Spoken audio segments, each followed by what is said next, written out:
ever have that moment, you're staring at the ceiling at 6 a.m. and you know you should start your day with energy, with intention, but you just hit snooze? And you immediately feel like you're behind. Exactly. It's that universal struggle, isn't it? Going from sleep mode to, I don't know, motivated action mode. Yeah.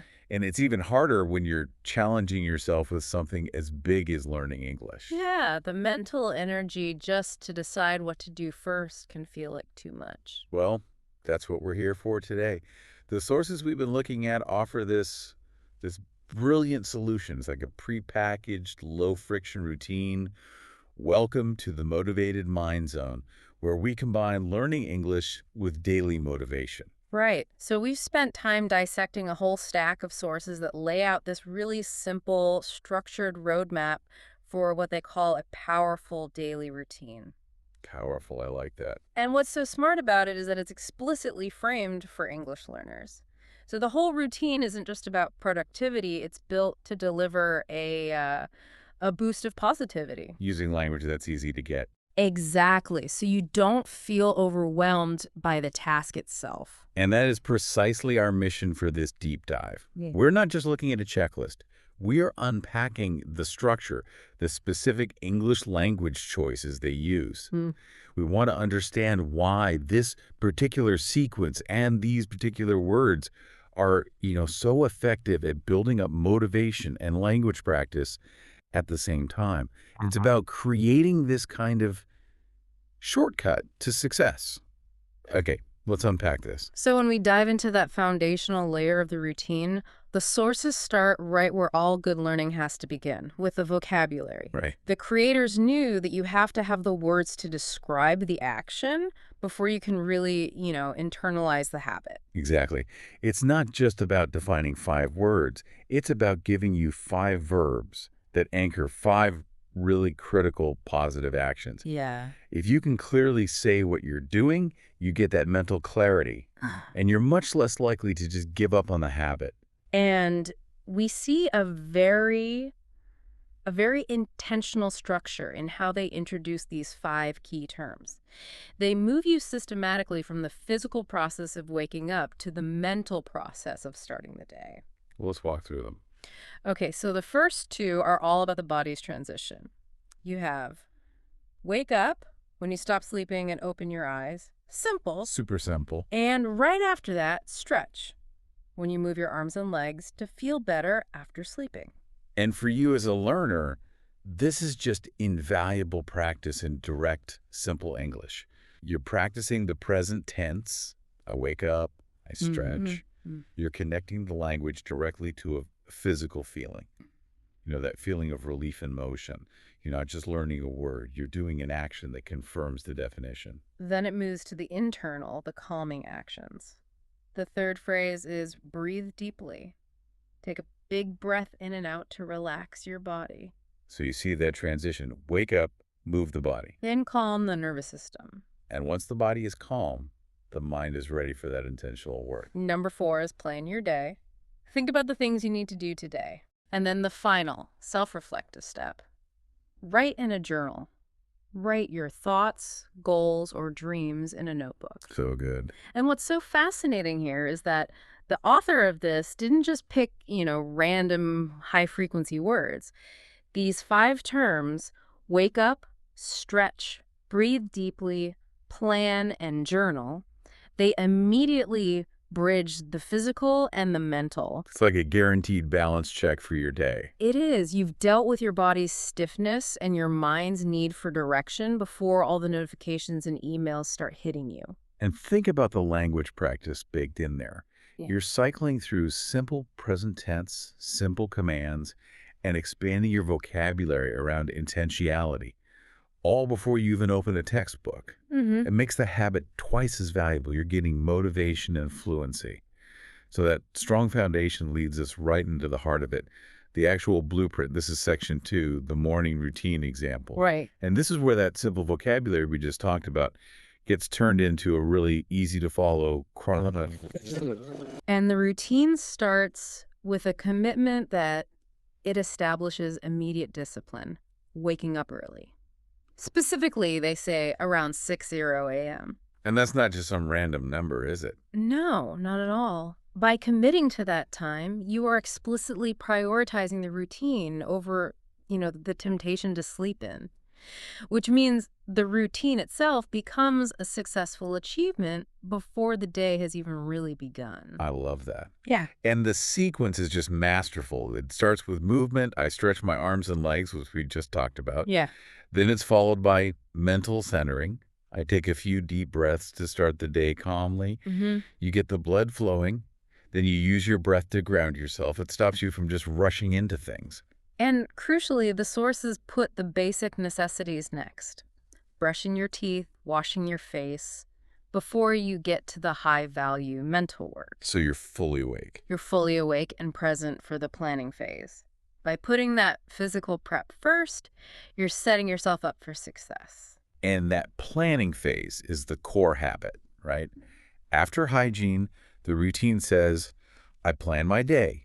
I write down my goals in my journal. This connects so perfectly back to the vocabulary. It does. They're teaching you to front-load your day with clarity. Figure out your objectives before all the external distractions can pull you off course. And the final step, this is clever.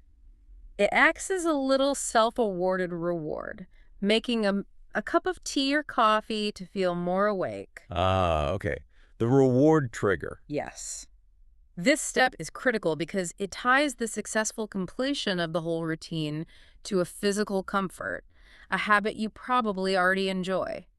It makes you much more likely to repeat the whole thing the next day. I mean, this is classic habit stacking, just made really simple. And the power of that reinforcement really comes through in the final statement the source gives you. Now, I'm ready to face the day with energy and positivity. I mean, think about what that phrase does for you.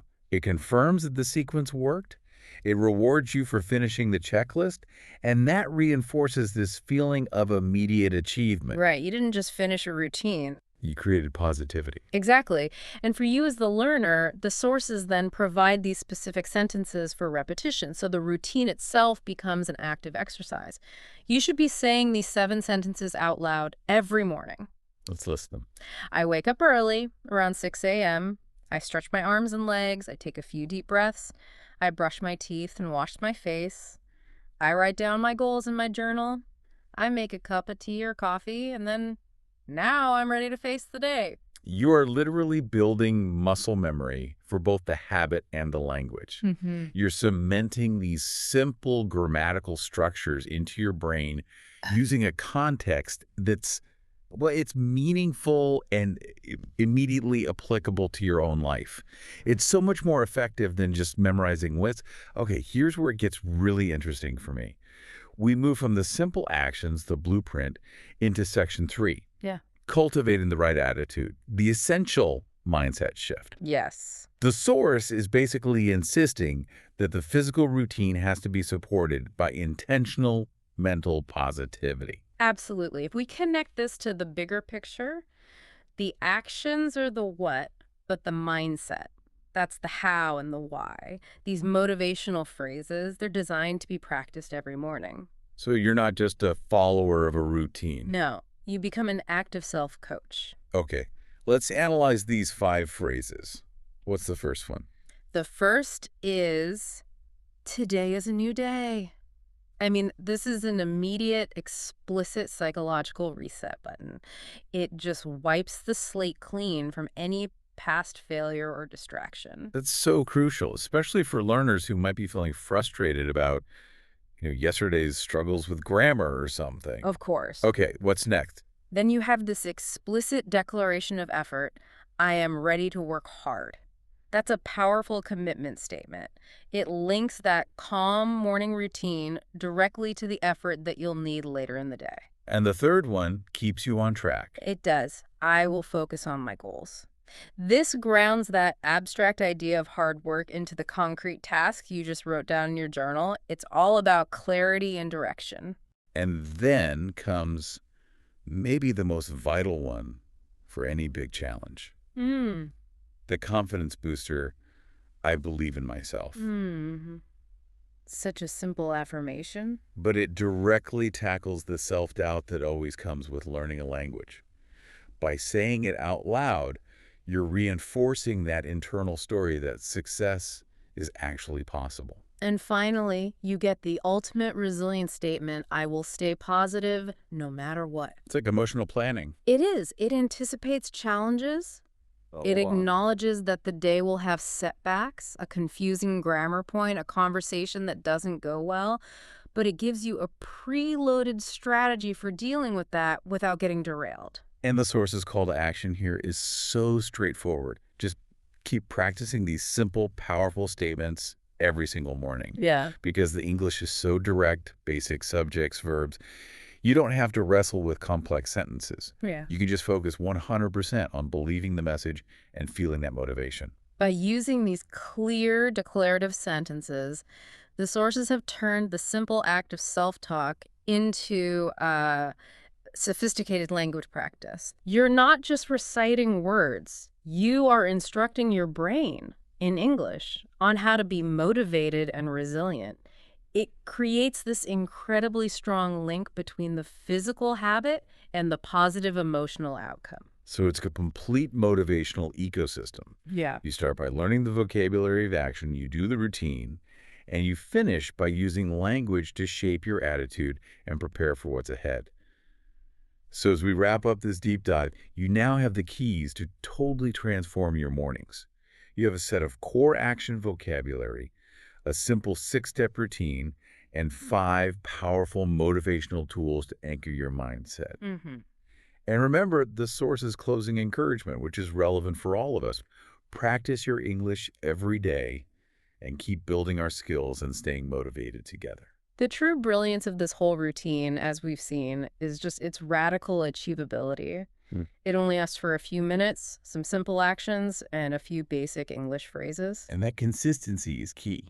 It's everything. Yeah. That consistency built through simplicity is so much more powerful than, sporadic bursts of complicated effort. And this actually raises an important question that builds on the source material. Okay.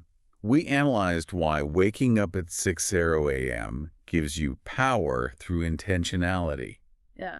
But since the routine emphasizes planning your day right in the middle, how could you make that step more concrete? Instead of just thinking about goals, what's one small, high-leverage task in English that you could commit to doing before that cup of coffee to prove that the routine is paying off immediately? That's a great question. Maybe it's reviewing the 7 sentences of the routine itself out loud, or maybe it's translating just 3 new words from a news article. Right. So think about that. What small, specific habit beyond the ones we listed could you add this week to really solidify this positive momentum and make that 6:00 a.m. commitment truly pay off for your language goals?